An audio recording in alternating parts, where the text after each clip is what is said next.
I was 24 when it happened, late 2019, just before everything shut down. I worked as a junior graphic designer at a small studio in the city. Most of my week was spent staring at screens and editing fonts until my eyes hurt. So when Friday night came around, I usually went out with a couple of friends from work to unwind. Nothing crazy, just a few beers, maybe some bad karaoke, and the familiar half-drunken laughter that only made sense at the time. That particular night, it was cold. Early November. I remember the air felt sharp, like it was cutting through my jacket. We'd gone to a bar near the riverfront, one of those slightly run-down places with sticky floors and flickering neon lights that said "open" in half-dead red letters. By the time we decided to leave, it was almost 1 a.m. My friends called a rideshare together, but I lived only about a 20-minute walk away. I'd done it 100 times before. It was a quiet residential area. Small streets, a few old apartment buildings, not much else. I told them I'd walk. I even joked I could use the cardio and waved them off. That was the last time that night felt normal. I took my usual route, down Riverside Avenue, cutting through the small park, then up Grove Street toward my apartment. The city was calm in that in-between hour, where the bars were emptying, but the morning traffic hadn't begun. Streetlights buzzed faintly above me, flickering at random intervals, and the only sounds were distant cars and the rhythmic click of my shoes on the wet pavement. I had my earbuds in but wasn't really listening, just some ambient playlist I'd put on shuffle. My mind drifted between the conversations from earlier, small work gossip, and that warm buzz of tiredness that comes after a long night out.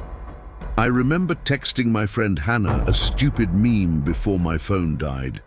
She'd teased me earlier for still using an iPhone 8. Halfway through the park, I stopped to retie my shoe. The air smelled faintly like wet grass and cold metal, that distinct city night mix.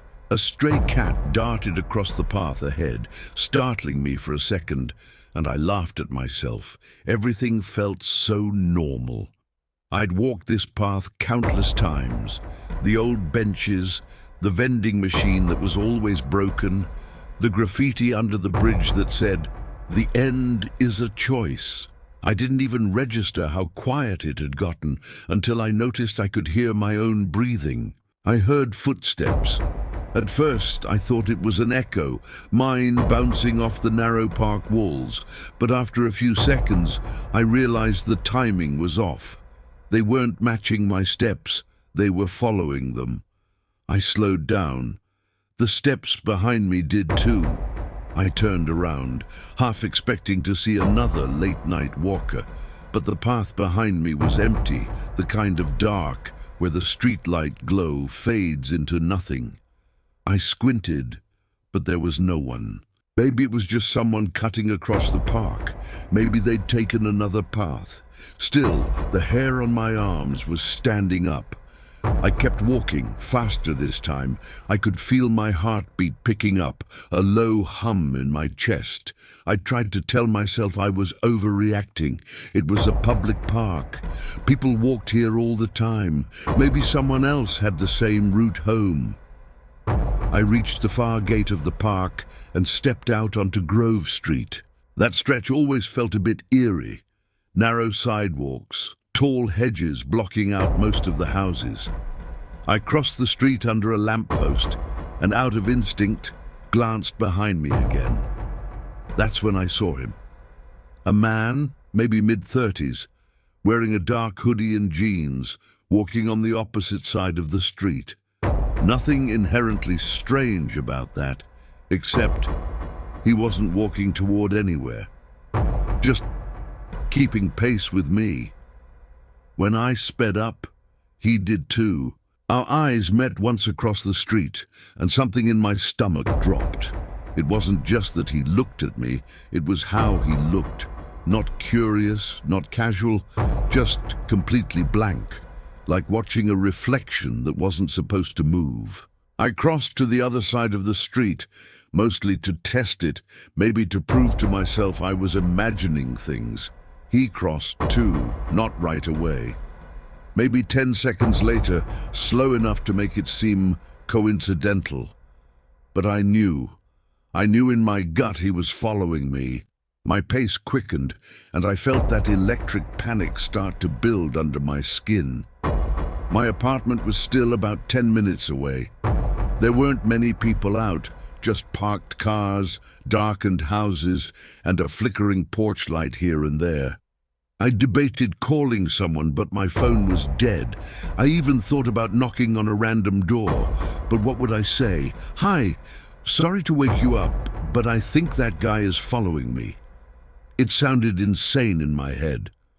At one point, I ducked into a corner store that was still open. The bell above the door chimed loudly.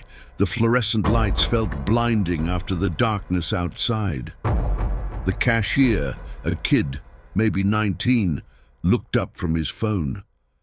I pretended to browse the chips aisle, pretending I was just grabbing a snack. After a minute, I glanced toward the window. The man was standing across the street, facing the store, not moving. His hands were in his pockets. I felt the air leave my lungs. "Hey," I said to the cashier, trying to sound casual. "Is there a back exit here?" He looked confused. Just the door in the stockroom, but it's locked." "Why?" I glanced back. The man was still there. The kid followed my gaze, frowned slightly. "You know that guy?" I shook my head. "No, he's been following me for a few blocks." The cashier blinked. "Want me to call someone?" I nodded. He reached for his phone, and when I looked back again, the man was gone. Just gone. I waited in that store for almost 20 minutes. No one came in. No one passed by the window. The cashier, to his credit, offered to walk me a few blocks down after he closed up. But I felt embarrassed, paranoid, the kind of fear that makes you doubt your own senses. "It's fine," I said, forcing a laugh. "Maybe I'm just being weird." He shrugged. "Better weird than missing." That line stuck with me as I stepped back into the cold air. I gripped the small bag of chips in my hand, like it was some kind of weapon. The street was empty again. For the first few blocks, nothing happened, just the quiet hum of streetlights and the far-off sound of a siren somewhere downtown. I started to believe maybe I had imagined it. Then I heard it again, footsteps, slow, deliberate, behind me. I turned around, and there he was, walking out from behind a parked car. Same hoodie, same blank stare. My voice shook when I said, "Why are you following me?" He didn't answer, just tilted his head a little, like a dog hearing something distant. "I'll scream," I said louder this time. "I swear to God." He took one slow step toward me. I bolted. I don't even remember which direction I ran. Maybe toward the main road, maybe just anywhere with light. My lungs were burning, heart pounding so hard I could taste blood. I could hear his shoes slapping the pavement behind me. Faster, closer. I turned a corner and spotted an apartment complex with a lit entryway. I sprinted up the stairs and started slamming on the glass door. A woman's voice from inside yelled, "What the hell?" and buzzed me in without hesitation. By the time I turned around, he was gone again. The woman, maybe in her 50s, looked terrified. I must have looked insane, shaking and gasping. I just kept saying he was following me, over and over, until the words stopped sounding real. The police came about 15 minutes later. They took my statement, nodded a lot, and said things like, "We'll patrol the area." I gave a vague description. Dark hoodie, maybe 5'10", light stubble, nothing distinctive enough. They never found anyone matching it. I got a ride home from the offices that night. I remember sitting in the back seat, staring out the window at the empty streets, trying to convince myself it was over. But even as they dropped me off, I felt that same chill when I looked toward the park, like something unseen was still there.